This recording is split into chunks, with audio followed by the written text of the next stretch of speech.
റമദാൻ കഴിഞ്ഞിട്ട് റമദാൻ തീർന്നുപോയല്ലോ എന്ന ചിന്ത വരാതിരിക്കാനാണ് റമദാനിന്റെ മുമ്പ് 2 എസ്കോട്ട് വാഹനങ്ങളായ റജബും ഷഅബാനും അള്ളാഹു സംവിധാനിച്ചത്. ചില്ലറ മാസമല്ല, വരുന്നത് പ്രധാനപ്പെട്ട ഗസ്റ്റാണ്.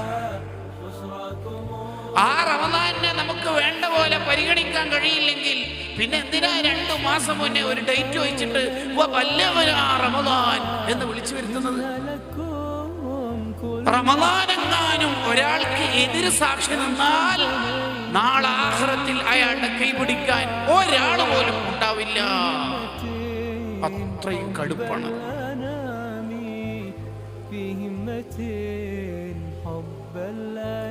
ഇങ്ങനെ നമ്മുടെ ജീവിതത്തിൽ അനുഗ്രഹങ്ങൾ നഷ്ടപ്പെട്ടതിന് ശേഷം വിലപിക്കുന്നതിനേക്കാൾ നല്ലത് ഉള്ള അനുഗ്രഹങ്ങളെ ഉപയോഗിച്ചുകൊണ്ട് സ്വർഗം വാങ്ങണം.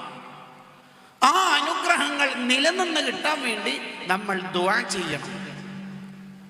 ആ അനുഗ്രഹങ്ങൾ ഉപയോഗിച്ച് ഒരു തെറ്റും ചെയ്യാൻ പാടില്ല.